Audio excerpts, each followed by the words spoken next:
Hi Beetle people, welcome back to a Beatleful life. So in today's video I'm going to talk to you about some Paul McCartney things that have come up in the news recently. And I'm also going to show you a couple more of my Beatles magazines, kind of as a part 5 of this ongoing series I'm doing where I'm showing books and magazines.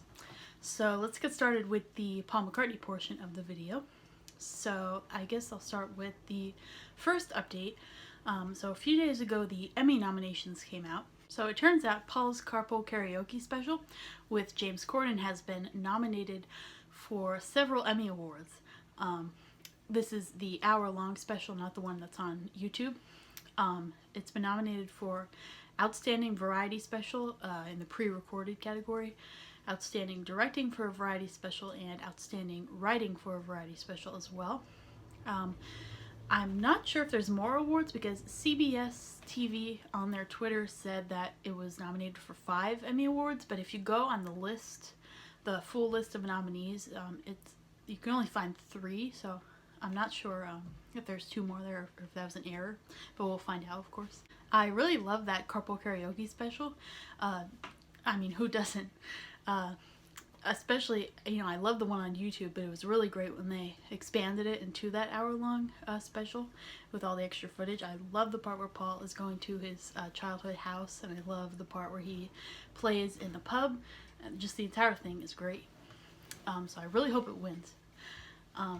So another update is that something that just was made known yesterday is that Paul is going to be writing his first musical.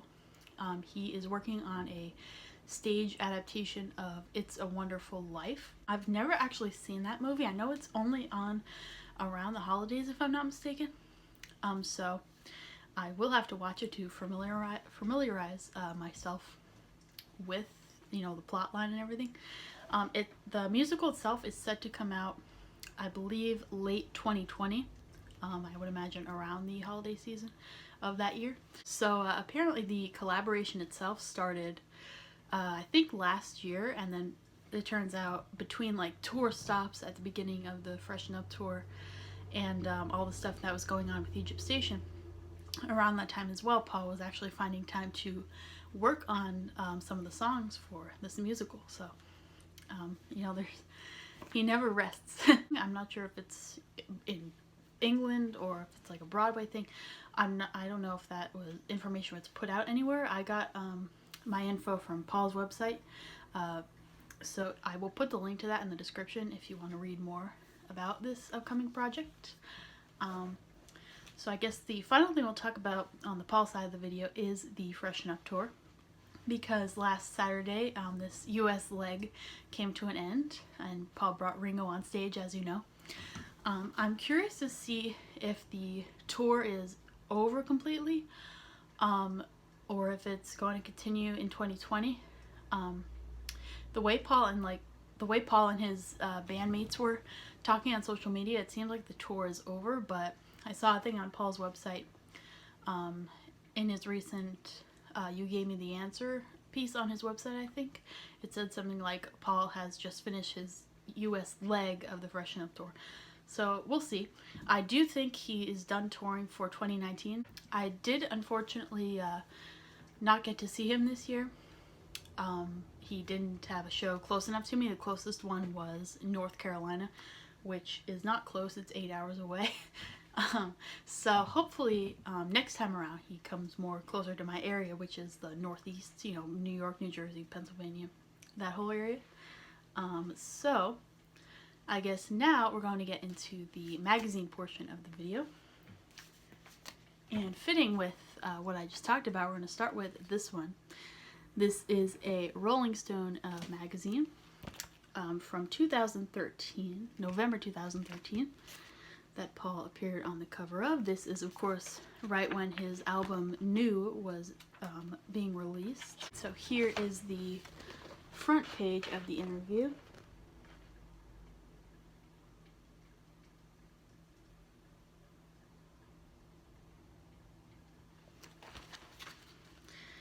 Alright, so let's just skim this a little bit.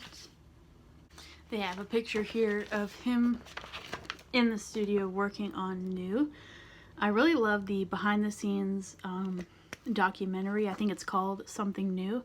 It comes with the new collector's edition, and talks about how he worked with 4 producers for that album because he liked them all. He got along with all of them well, so he decided to just work with all 4 of them. This quote here, talking about how he still consults John when he's writing a song. I think that's very nice.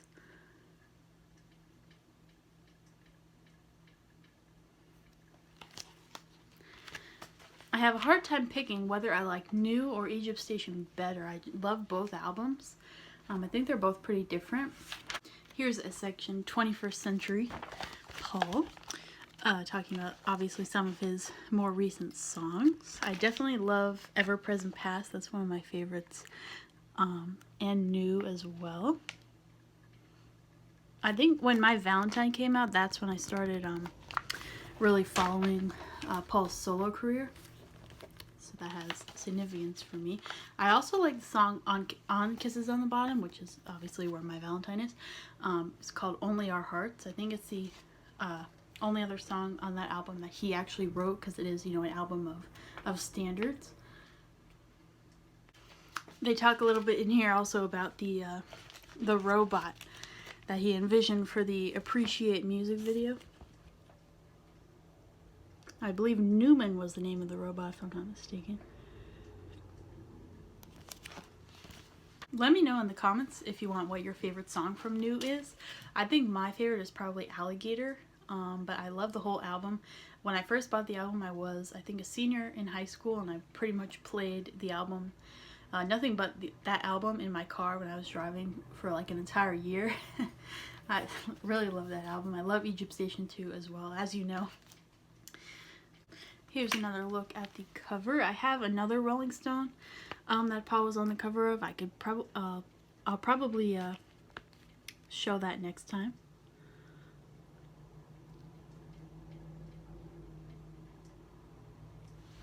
Alright, next we're going to show this one. This is a People magazine talking about 50 years of Sgt. Pepper. So obviously this came out in 2017. I really love the colors, obviously. This entire magazine is full of colors. See that?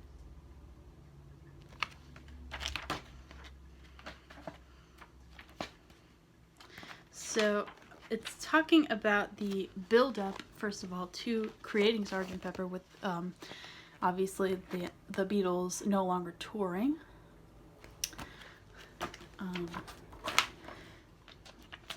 And obviously getting into the things that they were able to do with their music now that they weren't on tour anymore. Let's see if I could find a picture. Here is a section about who's who on the cover of Sgt. Pepper. So they have this nice silhouette design, and then over here is all of the celebrities.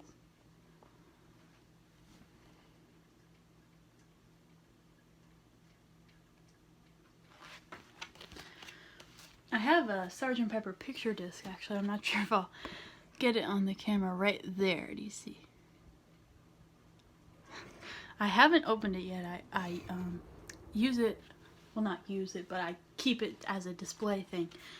I haven't played it. I have obviously the regular Sgt. Pepper album as well. I love the Hello Goodbye music video, especially the part with the hula dancers at the end. I think that's one of the alternate takes. It's on the 1 Plus DVD set. Then, as many of these magazines do, there's some biographies. I love this picture.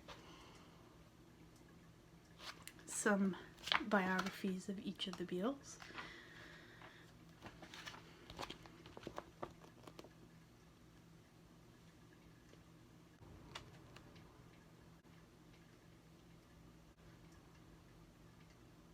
Then talking about going kind of back in time a little bit, talking about the early days of the Beatles and the almost Fab Four, the members of the Beatles who were in it, and were in the early Beatles and eventually either left or what have you,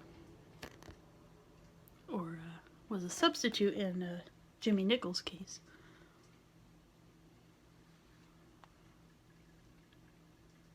Then getting into the post-Beatles era, but actually I want to talk about this section right here. All the parodies of the Sgt. Pepper album cover. I like this Sesame Street one here.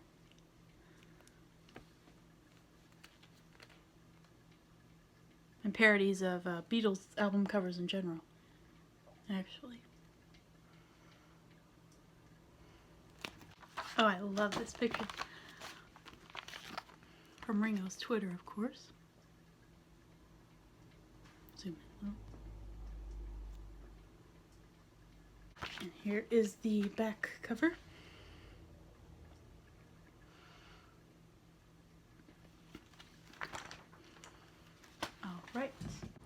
Alright, now the last one I'm going to talk about is this one here. It's a Life magazine. It's called With the Beatles, and this is pretty much a magazine of photos.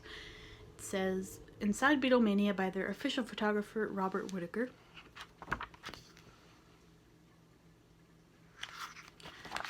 So I guess we'll start with the back. This is a really nice picture.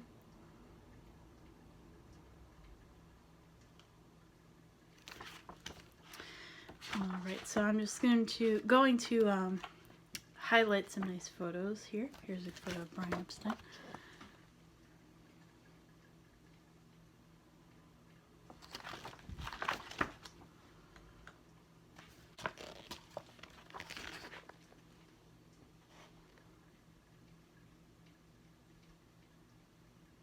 I always like these pictures of George visiting Ringo in the hospital.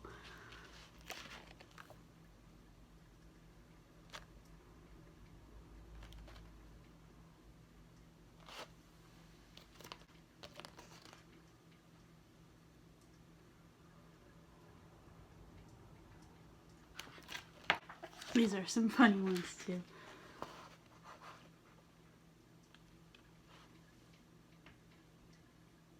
And of course the infamous Butcher cover.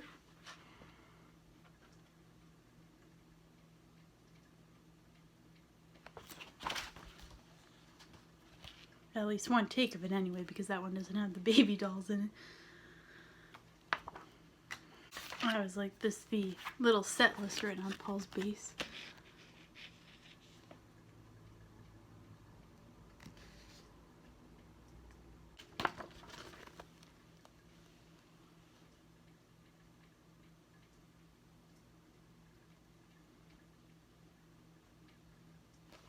Alright, I think we're going to end it on that picture there. So, thank you very much for watching today's video. That's all I have to show you for today. So, be sure to subscribe to my channel if you want to see more things like this. And I'll leave the links to my blog and other social media in the description, so you can check those out if you want. And as always, have a beautiful day, everybody. Bye-bye.